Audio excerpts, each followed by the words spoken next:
So 3, 2, 1, and we're live with my boy Jordan. Last time we talked, I was on his show, Stuck at Home with Jordan. That was July 21st-ish.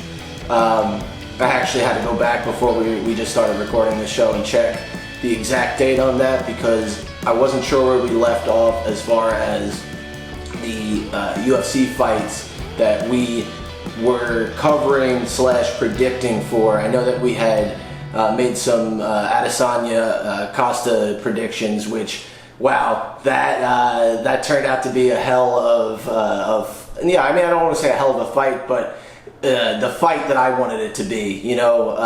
As a Stylebender fan, I think his performance was beyond stellar, and he came to bring it. And I think that the fact that Paulo Costa kind of talked some shit, it kind of fucked him up a little bit. I feel like if he would have stayed where Izzy's mindset, where he just kind of didn't play into it and was just like, all right, dude, all right, and we saw what happened. And honestly, one thing that I wanted to say and give props to you on it, because that I didn't call for the actual prediction.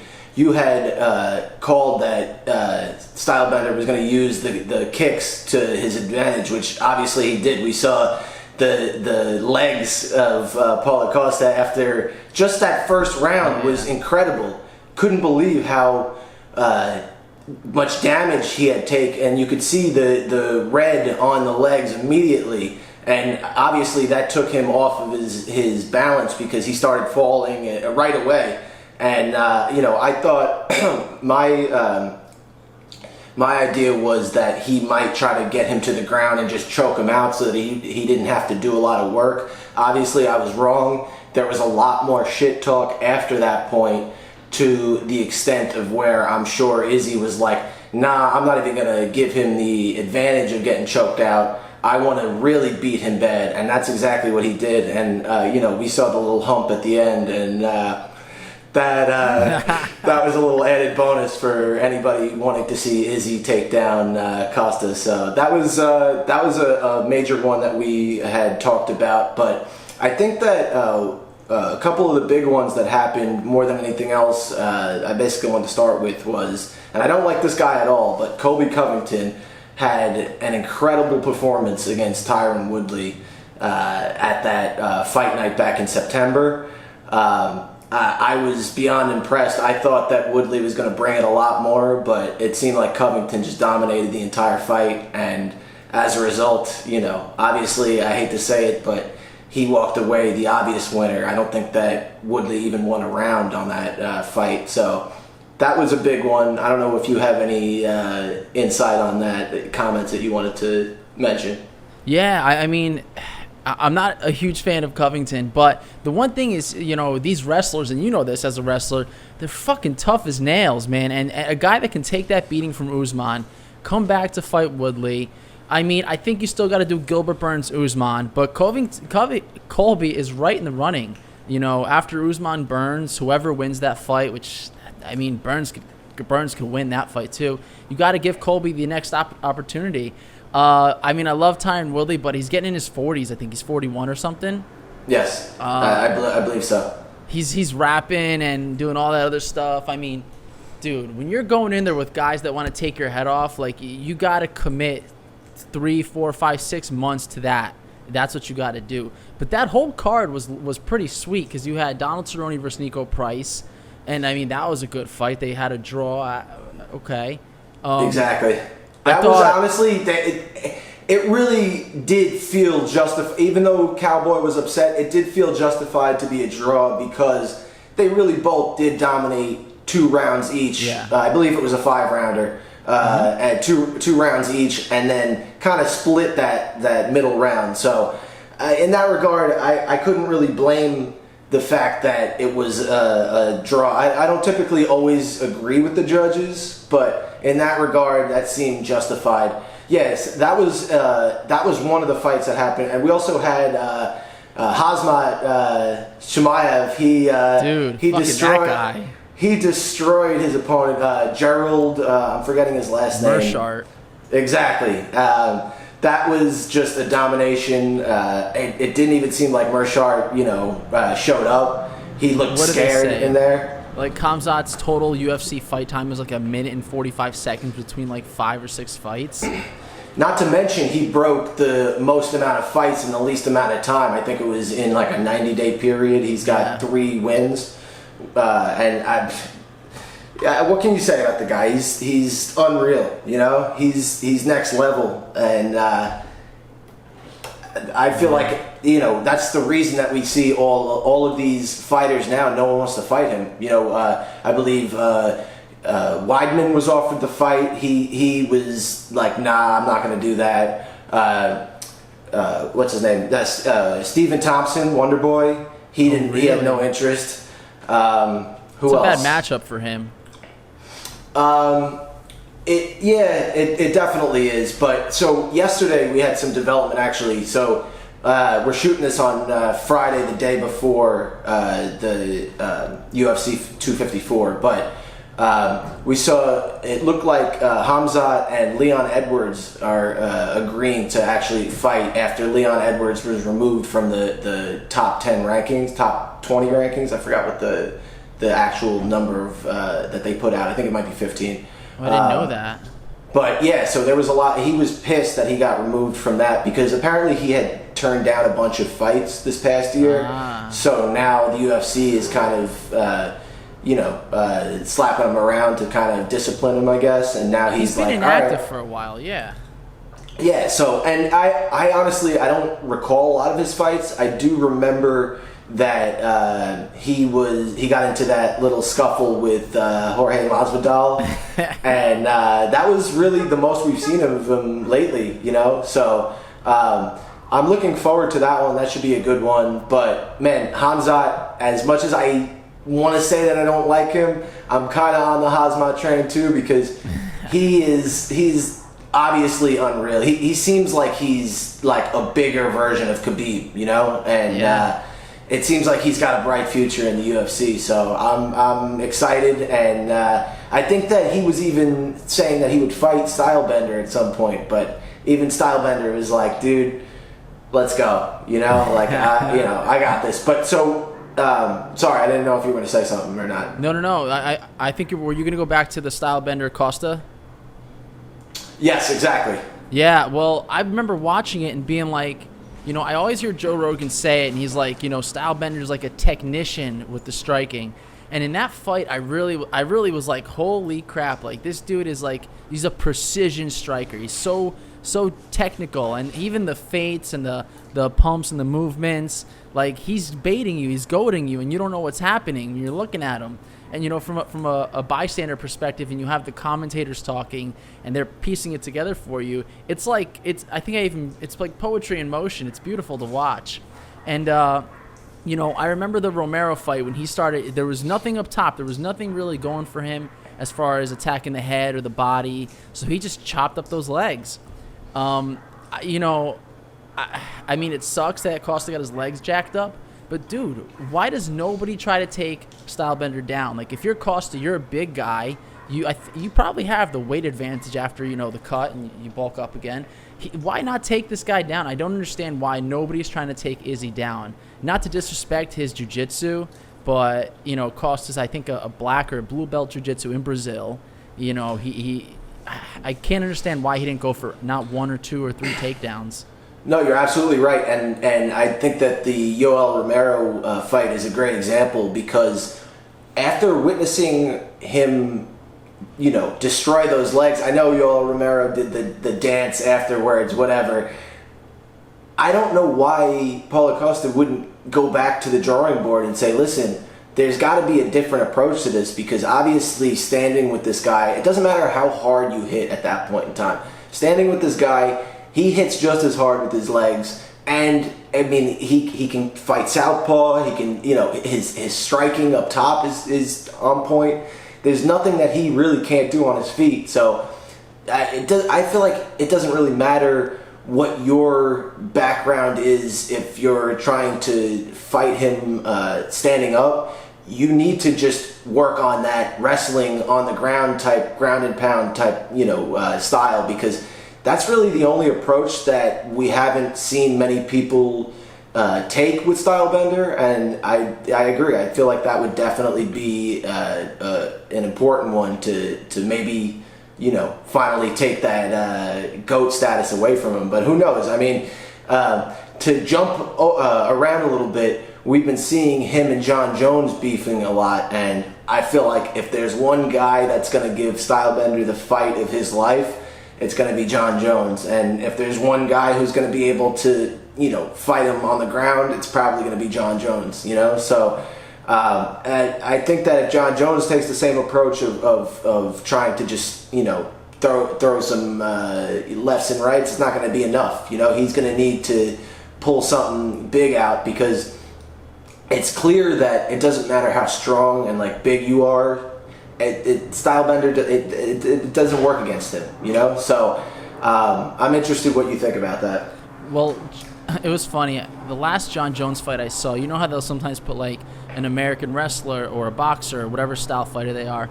I'm pretty sure John Jones's fight style, he classifies it as look, see, do, which is basically like it's nothing. It's nothing. It's whatever he wants. And I think that's why he is a really, really tough fight for Izzy, because I could see him, you know, using a lot of clinch work and a lot of Muay Thai elbows right up the middle. And if not, John, let's go down to the ground and I'll ground and pound you there. Again, I'll drop, you know, elbows and knees to the body on the ground and stuff like that. And John Jones is a little more unpredictable. Even Paulo Costa is a savage, but you kind of know what he's going to do. You have no idea what John Jones you're going to get. You don't know what he's going to do. And it's almost like, you know, when he fought Gustafsson and he was like, you know, partying the night before, you don't know what you're going to get, but you're going to get a guy that's so like mentally capable of going into deep waters that I think that it's going to be not only a physical test for Izzy, but a mental test. He's going to have to understand, like, you're not going to wipe this guy off the floor in 2-3 rounds. This is going to be a, you know, 4 or 5 round barn burner that you're going to have to be ready for.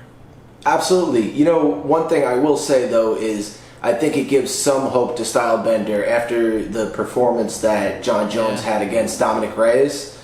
It seemed like he didn't bring his best to that fight, and he wasn't so unpredictable. You know, it seemed like Reyes kind of had a good game plan for him, and unfortunately, Reyes still didn't come out with the win on that. But no, I don't want to say unfortunately, because it's not like I was really rooting for him. I feel like at this point, who doesn't want to see someone that can slay the beast, you know? So at this point, I obviously want to see Stylebender take down Jones and you know, continue his reign and show that, listen, man, you've been the man for all these years, but now it's my turn. And I think he can do it, but, you know, it's going to be tough, like you said. It's definitely going to be the hardest fight that he's had to this date, you know. And luckily for him, he's got a ton of experience. He's got now 100 wins in just, I guess, mixed martial arts and kickboxing combined, something like that. But in his last win, it was his 100th win of some degree in fighting. So regardless, that's huge to win 100 fights. So in that regard, that gives him a lot of confidence, and I feel like that's one thing that really helps him in fighting and winning is the fact that he knows he's got all this experience, and he's just cool when he's out there, you know, and he's just fun to watch. You said poetry in motion. So what division would they fight? Light heavyweight? Because I know he vacated the heavyweight title, right? It hasn't been. Yeah, he did vacate the title, but they haven't come to an agreement on what it is. They're saying that John Jones is really stubborn, and we know Izzy is not someone who will back down to show that he's afraid or anything. He'll do whatever it takes, but at the same point in time, I feel like he doesn't want to give John Jones the upper hand. So they're both kind of being, I guess, stubborn for the right reason right now, and it hasn't been decided. If I had to guess, I would say they fight at either 185 or 205, you know? Izzy's fighting at 185 right now, if I'm not mistaken, and he's said already that he would fight Jan I don't even know how to pronounce his last name. Blachowicz, exactly. And so I think Izzy could take him too, but man, he surprised the hell out of us too at this last. What was that? That was UFC 253, if I'm not mistaken. Yeah, it was the same. So it was the undercard to Paulo Costa Izzy. Exactly. Yeah. And man, Dominic Reyes, who I thought was absolutely going to come away with the win on that one, he surprised us too. I mean, it seemed like he didn't bring his all, and I mean, it ended in knockout, if I'm not mistaken, right? I have it pulled up in front of me. The second round knockout. Yeah, I mean, Jan's no joke. He's got bricks on his hands. Yeah, that's one guy that, we say that power doesn't really mean a lot when it comes to Izzy, but I think when you're bumping up a weight class and you're fighting a guy of that top tier of power and strength, it's going to be next level. I mean, there's not many guys that are as strong as him, maybe like a Francis Ngannou, but beyond that, there's not too many other guys that really have that type of brute strength. And Jan is someone who surprised me, but now I see how strong he truly is, and I think that he's going to be a tough guy to win that title back from.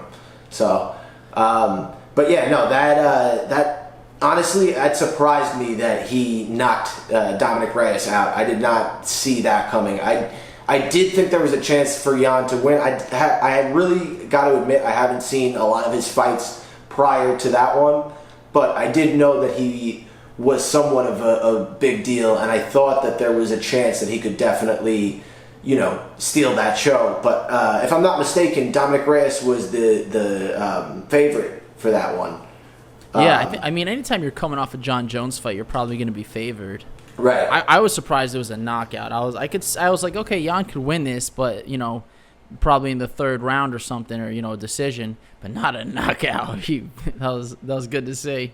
Man, I'm just jumping all around because there's been so many good fights lately that I really I don't know where to really focus on, but we had another great performance. Corey Sandhagen over Marlon Moraes a couple weeks back.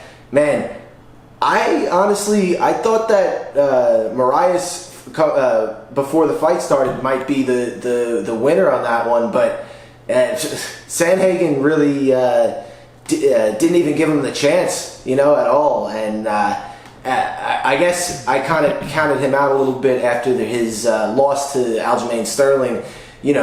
At that point in time, I knew that Corey was already a big deal and a dangerous fighter, but he really didn't get a good chance against Aljo, and I think that he kind of took advantage of this opportunity against Moraes, and man, he proved the fact that he should be one of the top contenders for the title. So that ended in a knockout in the second round as well. Man, what did you think of that fight? Well, first of all, you got to give props to Aljo because you realize how good Aljo is because Corey Sandhagen, wiped the floor with Sandhagen. But I remember when Moraes fought Cejudo, Moraes came out really good in the first round. And in the second round, something changed. And I remember having a Brazilian friend translate it for me, where he was like, Moraes' corner was telling him, you gotta, do this for your mama, your mother's watching, trying to motivate him. And my buddy was like, that's never been in his corner. Moraes has always been motivated, ready to go. So when your trainer's telling you, your mother's watching, pick it up, it means something wasn't right mentally. And so that fight happens, okay, Cejudo, God bless him. And now you have Sandhagen, someone that you could beat, a very, very winnable win for Moraes. And again, in the second round, it just he couldn't come up with it. And Sandhagen's talking shit. He goes, yeah, there's a mount, or your orbital's broken. Do you hear him? He was selling, your orbital's broken. Next 10 seconds is a spinning head kick or a wheel kick down. Man, and that was an incredible kick. Yeah. And I mean, a lot of I was watching it with my buddy here. He said, I don't think he really hit him hard on the head, but it was he hit him in the temple in the right spot, and you're a soccer player. Getting hit with that type of kick is on your head in that spot. It doesn't take all that much force, and I think that there was enough force behind it that, man, of course, Marias looked like he might have still been able to go a little bit more, but it was enough that he knocked him down, and it was, it was a fun fight to witness, and I was happy for Corey Sandhagen because, you know what, I think that he kind of lost some credibility, after that Aljo fight, but he gained it right back, and I'm looking forward. I could see if Aljo beats Peter Yan at the fight in November, or is it December? I can't remember.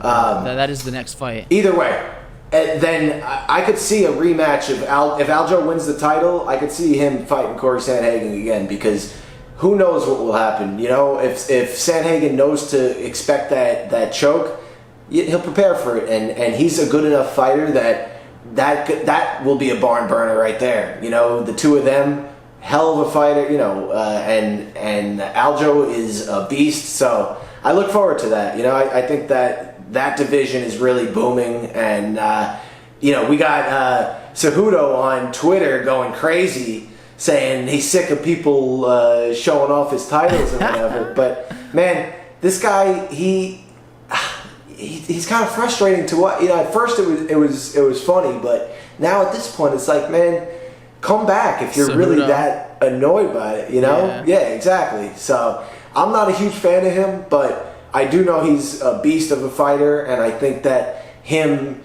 re-entering the UFC would be another awesome element to that division, because what is that? That's the bantamweight division, if I'm not mistaken. Yeah, I'm looking at the division right now, because you've got Piotr Jan, and then Aljamain at the top.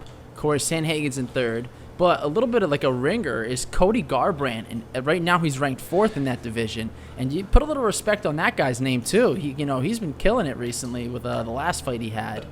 The thing about I love Garbrandt. The thing about him is he's now going down in weight to fight Davis. What's his name? Yep, exactly. And that fight actually got canceled. They were supposed to be fighting in either November or December, and for whatever reason, that got canceled. That's a good fight, too.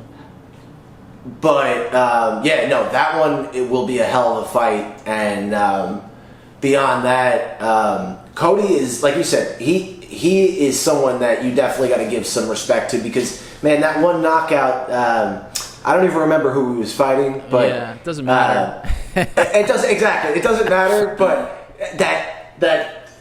he yanks back and just cracks him, and the guy just goes down. Like, that was a hell of a knockout. Oh yeah.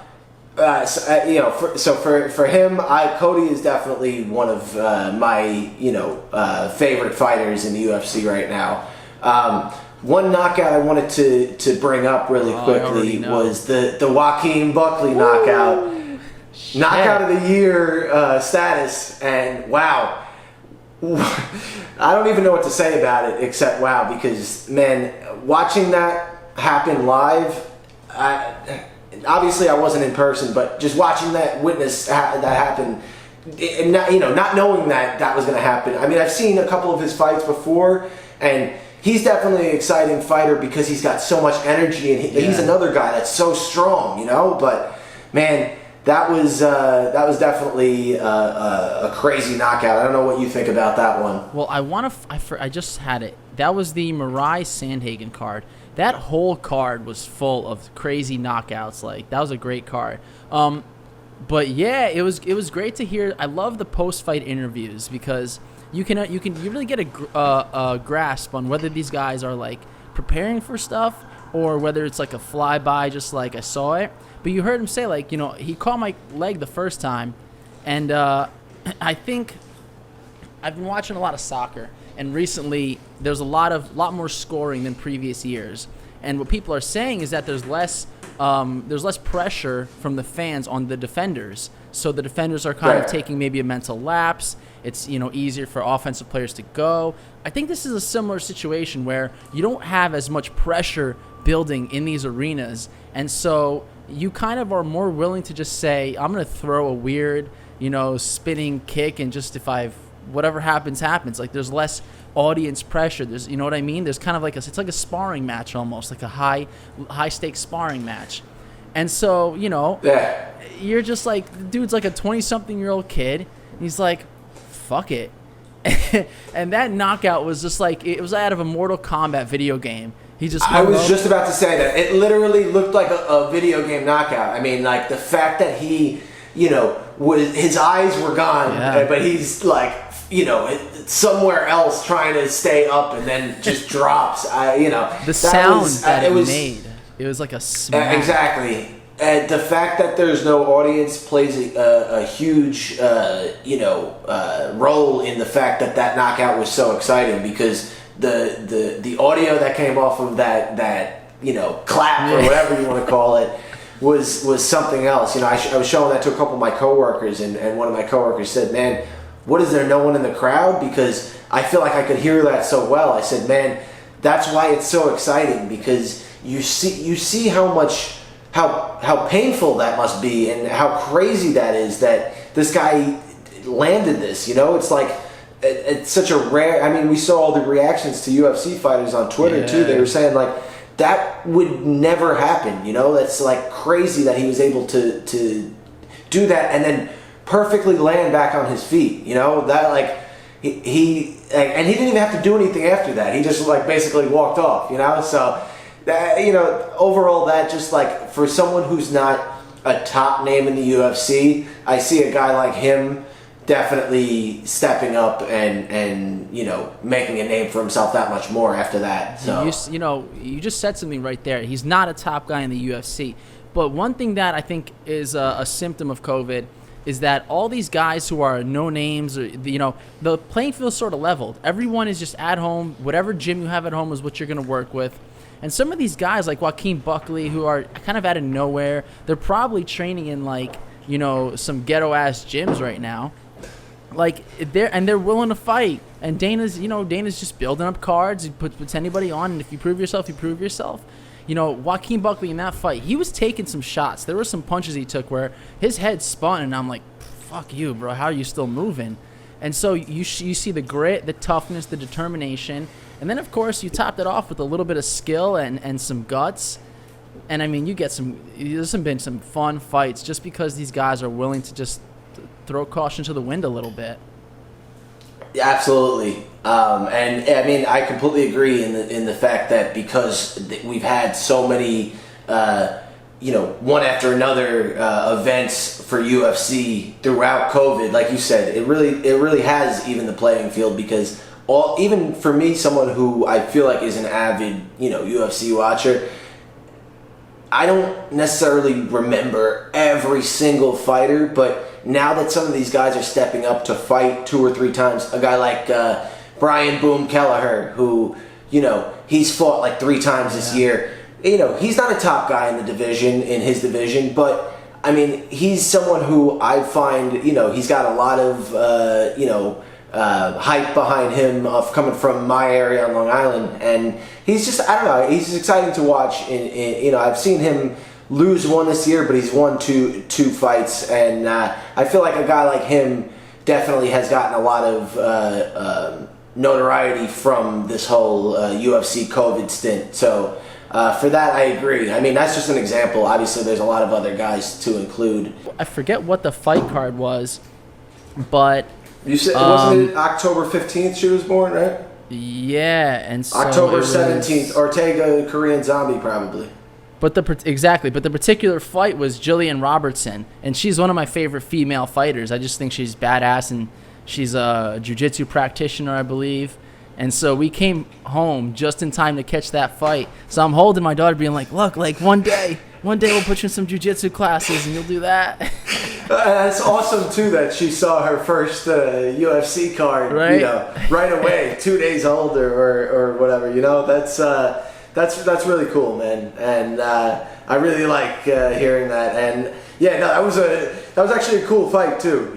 So for that, I think that's awesome that you want to do that as well to someday maybe put her in some jiu-jitsu classes and whatnot, and then she'll be kicking your ass at some point. I know, right? But that was another great card, and Ortega came out flying. Just about to say that, man. Ortega surprised the hell out of me. Now, I knew that he had a lot of capabilities. I don't know if you had seen that fight against Cub Swanson where he choked him out. That was one of his last fights. I know that he had lost to Max Holloway after that, and after that we hadn't seen him for a good year or 2 years. But wow, I mean, besides the shaved head, which, man, unfortunate that my fellow long hair brother shaved his hair. He did not miss a beat with that performance. I mean, he was something else, and I think that the Korean Zombie, man, he is a tough motherfucker. He is one guy that was going to be a really tough opponent for Ortega, and Ortega, I guess he took that time off seriously, and obviously I know that they were supposed to fight for some time, so that plays into the fact that he had that much more time than your typical fight camp to prepare for Zombie. But man, Zombie took a beating, but Ortega, he dominated, and I felt like it was pretty clear that he won that fight. I think that he also won every round, if I'm not mistaken. He won every round. I remember seeing this one, like a spinning back elbow, I guess you'd call it. Yes, that was sick. That was sick. That, I believe, knocked him down, Zombie down. If not, or no, I'm not, maybe not. But there was a lot of times where he definitely shook up the Korean Zombie, and a lot of guys really haven't done that to this point. So I think that just goes to show that Ortega really came out with like a new arsenal of moves, and it was really cool to see something like that, like a spinning elbow, back fist, whatever it was. And he's definitely moved up the ranks of one of my more enjoyable fighters to watch too, because again, I really hadn't seen a lot of his performances. Now, before that fight night, I went back and watched just because I was kind of interested, and I kind of wanted to make a prediction for myself of who might win that. And even after watching a bunch of his fights, I even more convinced myself that he was a really good fighter. I wasn't sure because Zombie also had a lot of good previous fights, and it was just, lately the UFC has been on point with their matchmaking, It seems like a lot, whereas sometimes it was clear cut that, oh, this guy's going to dominate this guy, it hasn't been the case lately with a lot of these fights, I mean, besides, again, Khamzat Chimaev, there's not many guys that you look at and say, oh, well, he's definitely going to beat him, So, I mean, I think that for a fight night for the first time your daughter saw fights, she had a great card to experience, and seriously, that was definitely one that I was looking to bring up for today. Now, we obviously don't have a whole lot of time today, so I wanted to cover the UFC 254 card, but before we get to that, I wanted to bring up the Conor McGregor and Dustin Poirier fight that is scheduled for January. Rumors are that it could take place at the AT&T Stadium where the Dallas Cowboys play. Rumor has that it could hold 100,000 people, and at 50%, obviously that would be 50,000 people. It would be the second biggest UFC event in UFC history besides Melbourne, and so I mean I've heard from Dana White that on his like press conferences and whatever else that he is not necessarily wanting to entertain the idea of 50% capacity for an event like that. But I mean, when you got 50,000 people in a COVID era and you can still make that work, why not go for it? I feel like that is the perfect venue for it, and that could be really exciting. Now, regardless, that's going to be an exciting fight because As we know, they fought before. Conor beat Dustin, but Dustin is a much different fighter than he was, the years back when Conor beat him. Man, if Conor doesn't, hop on and beat him from that first round, after that, Dustin is going to be a serious issue for him. And I'm interested in what you think about this fight. Yeah, well, Dana's the master of promoting shit. So he's like, no, I wouldn't do it with 50,000. Won't do it with 50,000. Maybe he'll negotiate and they'll be like, all right, we'll give you 75,000. He'll still come out and be like, it's not gonna happen, not gonna happen. Then a month and a half before, boom, we see posters and shit. That's how they roll. But I think you hit the nail on the head. After that Floyd Mayweather fight, Conor really hasn't. And I know he fought Khabib, but he got wiped off the floor with Khabib. He beat Cowboy in January. Yeah, and I mean, respect to that, but I think Cowboy's on a decline. I mean, this is 5 fights in a row now after Nico Price that he's lost in a row. And no disrespect to him, but it's been a tough go of it. But you're looking at Dustin Poirier, who's a little closer to his prime. He's a little more focused. He seems like he's a lot hungrier than Conor is, and it's tough when you're Conor McGregor. You're this astronomical person, just a presence wherever you go. It's tough to get hungry and get, pumped up to get your ass kicked again. And so I think this is a good matchup for Poirier. I think he needs it. I think after this matchup, depending on how Khabib and Gaethje go, you could do Poirier, Ferguson, Poirier, Gaethje, Poirier, Khabib, or if any of those 4 can mix and match. If Dustin Poirier wins, I don't know where Conor ranks in that group of 4 or 5. I honestly feel like if he loses to Dustin, where that is a definite possibility at this point, because I feel like you read my mind. I was thinking the exact same thing, where Dustin is in a much better position. Obviously, he doesn't have the type of money and fame that Conor has, and at that point, it actually gives you the upper hand because you have much less to lose, and not only that, at one point Conor wasn't this, mega rich superstar, so he obviously trained harder and he was hungrier, as you mentioned. I think that now Dustin, who I'm forgetting who he fought a couple months ago. Who did he fight? I could pull it up if you want. I got Google right in front of me. He had a pretty dominating performance a couple months back, and it was Dan Hooker. That's right. It was Dan Hooker. Yes, and that's a good fight too. And that was a really tough opponent for him. A lot of people didn't think that he was going to be able to pull that off, and he proved himself there. And I think that in that regard, he definitely put himself in good contention for that division. And you're right. If Conor loses, Conor's going to have to do something dramatic. Maybe he has to change weight classes or, something. Bro, I'll tell you what he's going to do. He's going to go fight Pacquiao and get another paycheck. Yeah, but you know what? You're right. But why fight for the money at this point when it's clear that he doesn't need the money? Should be legacy, right? Exactly. And it seems like, with all of his social media posting, that he wants to make it about legacy. So he leaves a lot of us scratching our heads like, the hell does Pacquiao fight even matter for? Of course I'd watch it, but it doesn't really intrigue me as much as some of these other fights that he could be, in. And obviously, Khabib is showing zero interest in fighting him again. Conor really hasn't proven himself. Like you said, Cowboy isn't enough of a good enough fighter at this point in the game. I'm going to give respect to Cowboy. He's got one of the top wins, I believe, in the UFC. Yeah.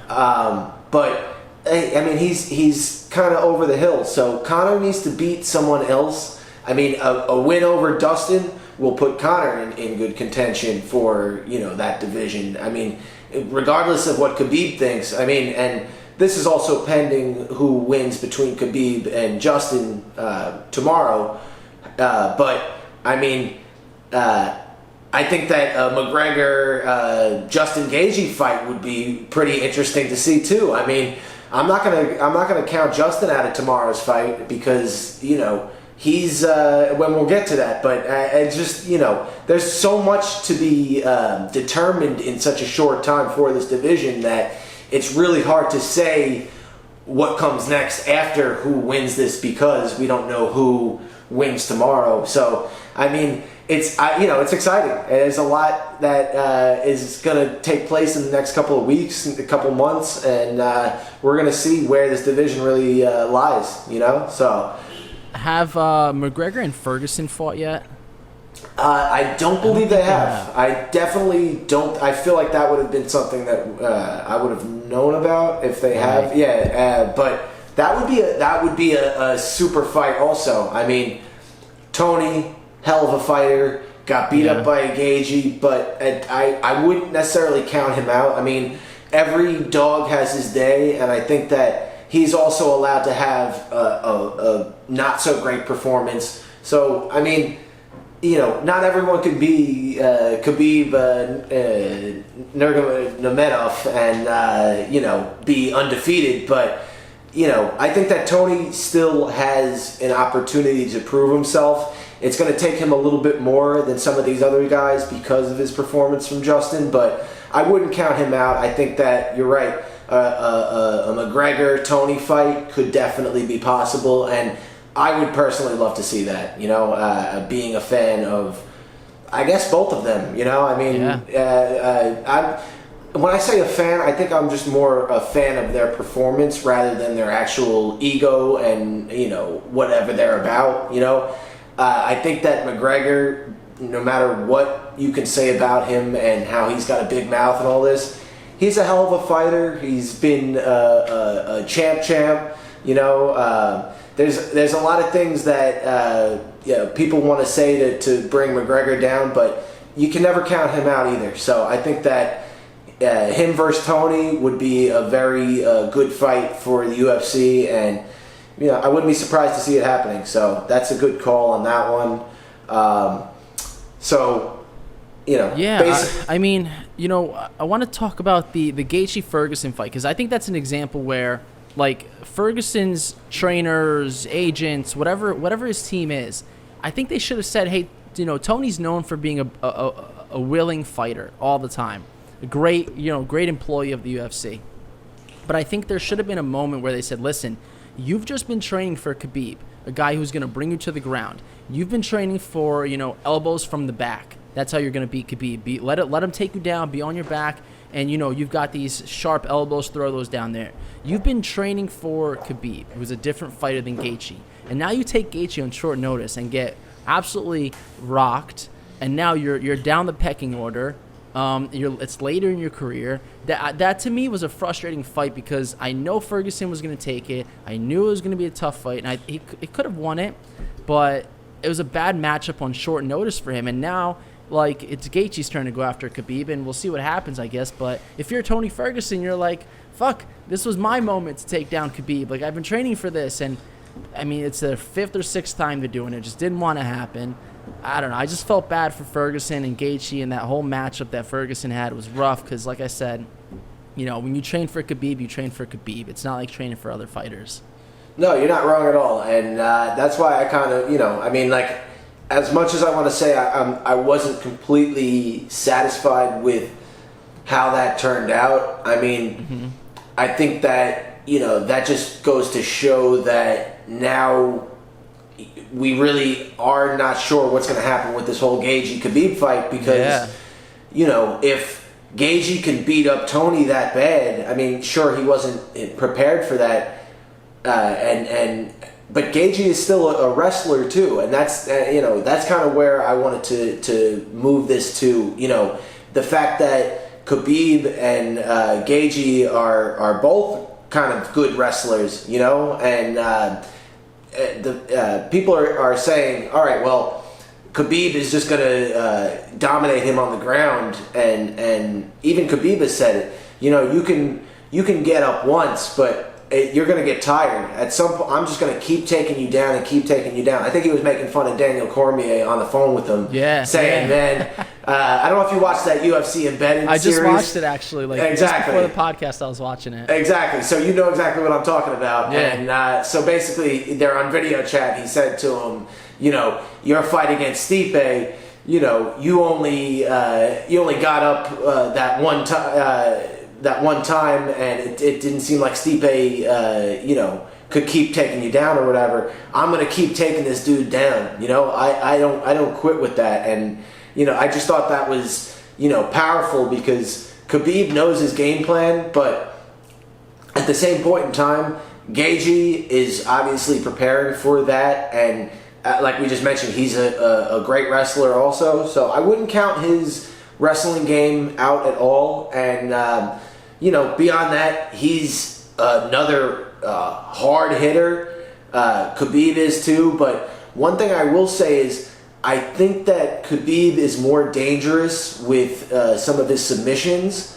And that could be where he kind of shines in that. If he gets Justin down and Justin can't get up in time, we could see another, choke out the way that we saw McGregor get choked by Khabib. And, it's a hard fight to predict what's going to happen, just because these guys, I really do feel like, are very evenly matched. And, as you mentioned, it's unfortunate for Tony Ferguson, but again, I wouldn't count Tony out. It's a setback, but that's only going to make him that much more hungry, and I think he's going to come back that much more, dangerous and looking for that belt. So, another reason to say that division is incredibly exciting, and so many guys just all over the place, but who knows what will happen a couple months from now? Who will have the belt? So.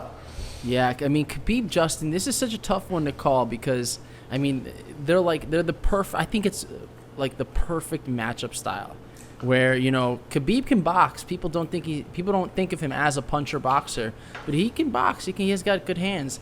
I think Justin's better on the feet. I think he trains with Trevor Whitman and some other good kickboxing guys, so he's got some good training there. I didn't really think about that, but you're probably right. It's going to come down to whether or not Khabib is going to try to some kind of submission. I don't know if he'll go for like a choke or something with the he even arms said and it in a legs. press conference. He said that my game plan is to choke him. Choke him out. Yeah, he's going to tire him down, and then once he can't get up anymore, he's going to choke him. It was. I feel like he said that on the beach press conference. If you probably watch right. that I just saw snippets of it, but yeah. I know Gaethje's going to be training for cardio. I know Gaethje's going to come in good shape. It's not like you're getting a guy who's going to be tired by 1.5 rounds. Gaethje went balls to the wall in that Tony fight, and in the fifth round, where I believe it was a 5-rounder. In the fifth round, where Tony is still standing, Justin didn't miss a beat. He was just as energetic as he was in the first round. So that's why I'm like, man, I don't know what Khabib's talking about. Where, I mean, like, Justin isn't one of these guys that gasses out. There's a lot of guys that do, but it seems like he's proved himself, and obviously he knows that that's the game plan. So like you said, he's going to be training that cardio like nothing else, So I feel like that's why even more so it's a dangerous fight, because, they're both training for the other's advantages, where a lot of times, I mean, it seems obvious, but like I feel like a lot of times we don't actually see that actually executed, where the guys will say in their training camp that, I trained for what this guy does, and then they just throw it out the window and they fight however they want, Both of these guys are incredibly methodical and, just incredibly strategic, and I think that you can't really say that about a lot of the guys, a lot of the fighters in the UFC to the degree that these two are. And for that, I mean, that makes it that much more of a good matchup, because when you can train, it's going to be like, like a mirror of each Yeah. other. They're gonna have each other's moves down. Right. You know, it's gonna be like a line of symmetry, and we're not gonna know what's gonna happen because these guys are gonna be so on point with each other that. But it makes it so exciting for that because you don't get to see that all that much. And I mean, I want to make a prediction of who would win, but I don't even know how to call this because this fight can go in quite a few directions, and I don't know. I mean, you know, obviously Khabib is 28-0, Gaethje's 22-2. Both of these guys have, you know, incredible records, and Gaethje hasn't lost a fight in a while, right? In a long time. So for that, I mean, even more so. I mean, both these guys are on these fire win streaks. That just adds so much more fuel to it. You know, it's just like I can just keep adding different elements that build this fight up more. But I mean, that's what makes this fight, I feel like, even bigger than the Adesanya Costa fight. You know, I wanted to say that was the fight of the year, you know, hyped up at least. But this one, even more so, is probably one of the biggest UFC events in the UFC history, you know? Especially globally. I mean, Khabib is so huge all over the world. I mean, the submission thing is huge. That's a great, yeah, Khabib probably could do a second or third round submission. But I think if Gaethje comes out in the first round or two and is like willing to not gas himself out, but willing to just go hard in the first 2 rounds, I think he can really shake up Khabib a lot. Not many people have like touched Khabib up and really like put some damage on him, and then see what his wrestling looks like in the 3rd or 4th round after he's been punched and kicked a few times. You know, he comes at you in the first round, grapples you to the ground, and you don't have a chance to punch or kick him. So it's you know, come at you, ground, go to the ground, okay, back up, go to the ground, back up, go to the ground. There's never too many kickboxing exchanges in between these takedowns. If Gaethje can land a couple punches or even a couple body shots, we might be looking at something a little different. Absolutely. And I mean, I think that you're absolutely right with the first or second round, type of performance from Gaethje. If he hits him, you know, as hard as he can, quite a few times and catches him, Who knows? We could see Khabib get knocked out for the first time, and that'd be crazy. I think it would be wild. I mean, that would be, a changing moment in the UFC. You know, I mean. An undefeated fighter of that caliber to be slayed like that again, you know, slaying the beast. So I mean, it's definitely possible, you know. So all right, so I want to get an official prediction from you because I'm going to also predict, even though I don't want to. Who do you think comes away with this? Man, I think, like, if I was betting money on it, I'd probably go Khabib. But because we're not, because I can, you know, make a prediction off of, like, spirit and emotion here, you know, I want Gaethje. I like to see the David take down Goliath. I want to see the king be dethroned. So I think Gaethje in the 4th round. Gaethje in the 3rd round Gaethje by decision. You think by decision? Okay. By decision. I actually am going to be very bold since I'm not betting, and this is just my free prediction. I'm going to say Gaethje knocks out Khabib in the 2nd round. That'd be dope. We see a wild, a change in the UFC after tomorrow night. Or actually tomorrow afternoon, rather, because the fights are on at 2 o'clock. And don't forget, 11 o'clock prelim. Oh, I see that. So make sure you wake up nice and early for that. Well, you don't really have a choice. You have a baby now, so you'll be up early. Right. But so I want to just talk about quickly before we wrap up. There's a couple other really big fights on this card. First off, Robert Whittaker and Jared Cannonier. That is a very exciting matchup also. Whittaker, obviously he lost to Stylebender, but he's had a lot of incredible performances in the last couple of years. I went back and looked beforehand. believe he's beat Yoel Romero. Yeah. He's beat Darren Till. He's beat a lot of big names and pretty significantly. Now, Jared Cannonier, his record isn't nearly as high of a win category, but he has actually one less loss than Whitaker. He's 13-4, and I mean, he's also had a lot of big wins in his career. Now, I haven't seen a lot of his performances, but prior to this as well, I went back and I watched a couple of his most recent fights, and he is a very dominating fighter, and I think that he is another wild card, dangerous fighter, and honestly, I could see him taking down Whitaker regardless of how good Whitaker is. I'm intrigued at what you might think about this fight. Yeah, well, it's a tough call because he's 3-5 in his last fights. He broke Anderson Silva's leg, pretty nasty. He knocked out Jack Hermanson, and I think he's moving up a weight division. So he used to be a little smaller, but now he's 36. He's 185. He's a big dude. Make no mistake about it. But the big thing that I noticed for me is Whitaker took some time off. He took some personal time. And I've always noticed, like, when fighters take some time off to get their head right, he was having some family issues. I don't know exactly what it was. Obviously, it's personal, but he was having some family issues, and he took time off to square that away.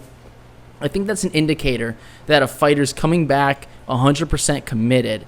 With that being said, I really do think Jared Cannonier is going to murder him, man. I think Jared Cannonier is a fucking beast right now. I think he found his stride, and I think that a bigger weight division for him is just suits him so well. And I think this is going to be like a first or second round knockout. You know, Whitaker's been knocked out a couple times now. Izzy knocked him out. So I think it's a good fight for Cannonier. Absolutely. You know, I had mentioned earlier there are certain fights where you, like I said with the Khabib and Justin fight, where you really can't predict what will happen. But you just said something really good is Jared Cannonier's been on this ridiculous, you know, like obvious kind of mindset streak where even just watching that UFC Embedded, you see his mindset and how cool he is with it, and just, you know, I have like a strong inclination that you're right, that he will knock out Whitaker, because he just seems like he's on point at this point in time, and you know, I'm excited to see that fight in particular. I mean, obviously not more than the main event, but there's a reason that that's the co-main, and you know, that's going to be a huge fight. And I mean, I think that Jared Cannonier will then prove himself to fight Izzy, and that will be another hell of a fight. I mean, yeah, you know, I really don't want to see Whitaker and Izzy anytime soon again. I mean, it just doesn't seem as appealing. I feel like Izzy will you know, destroy him again. So in that regard, I think that Cannonier would be the better opponent for Izzy anyway, and that will be an exciting, you know, fight for the future if Cannonier pulls it off tomorrow. No, I agree 100%. Alexander Volkov and Walt Harris. What do you think about this fight? I like this fight. Volkov, obviously, that height advantage. I could pull it up real quick. He's like 6'6" or something. He did lose to Curtis Blades in his last fight, and you know, I didn't think that would turn out the way that it did. So, I mean, I want to say that Volkov isn't my pronunciation's terrible. Isn't as predictable as I thought he was, as far as if he would you know, pull that win off. And Walt Harris, he also lost to Overeem in his last fight, but I mean, I gotta say, Overeem's a hell of a fighter, so it's not like that was as easy as a fight as I feel like the Blades fight might have been for Volkov, but who knows? I honestly, you know what, I kind of want to give it to Walt Harris on this one. I think he's going to pull the upset on Volkov, and you're right, the height advantage definitely plays into it, but I'm interested what you think about this.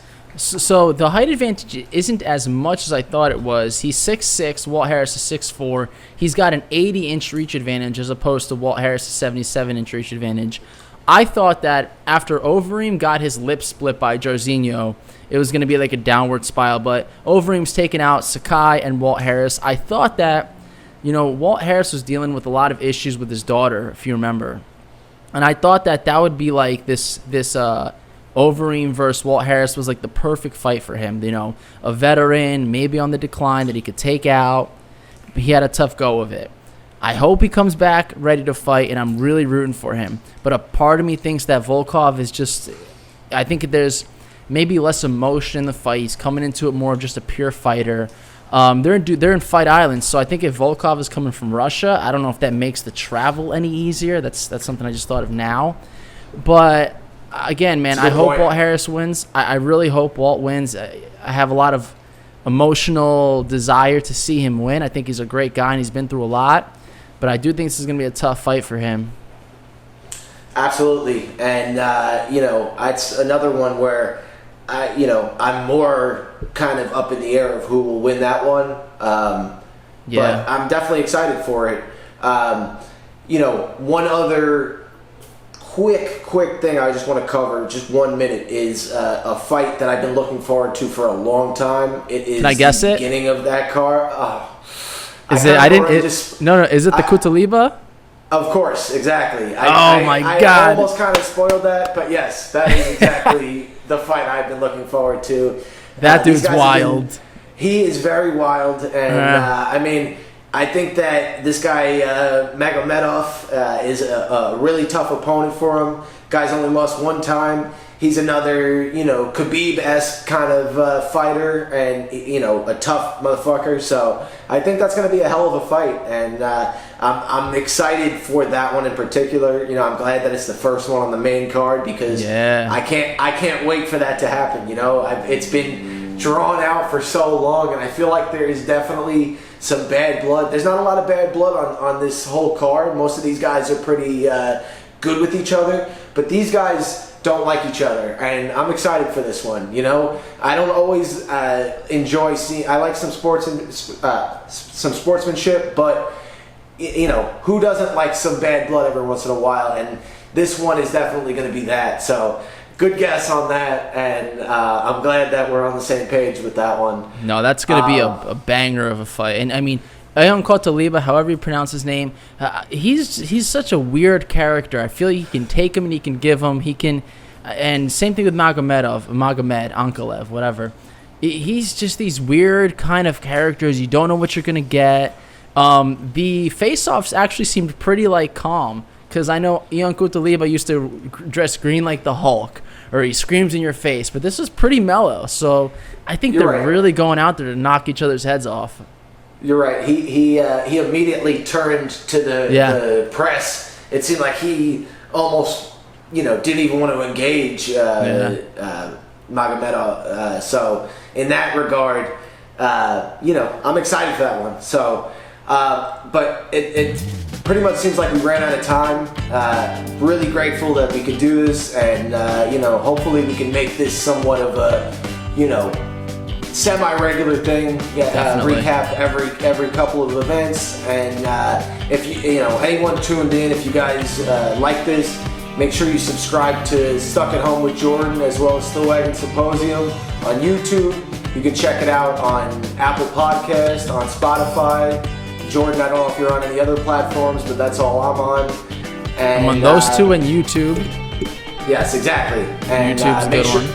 Make sure that you also check us out on Instagram, and I look forward to the fights tomorrow, and I'm sure Jordan and I will be texting, talking about it. So thanks again for tuning in. Thanks, Jordan, for doing this, man. And, of course, bro. Anytime, man. Thank you, man. We'll be in touch, all right, bro? Absolutely. All right. Take care, everybody.